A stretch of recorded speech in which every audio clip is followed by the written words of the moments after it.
مردفای قانون را شکست تا ملتی را نجات دهد.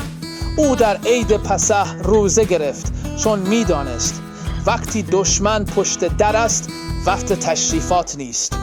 لحظه کوبیدن بر آهن داغ است. عبور مردفای یعنی عبور از ترس. او منتظر سال بعد نماند، چون دیکتاتورها از صبر شما تغذیه می‌کنند. امروز اسرائیل و مردم ایران در یک جبهه هستند. دشمن ما یکیست، همان هامان که امروز در تهران نشسته، هم به دنبال نابودی اسرائیل است و هم به دنبال اسارت ایران. ما با هم این آهن گداخته را شکل می‌دهیم.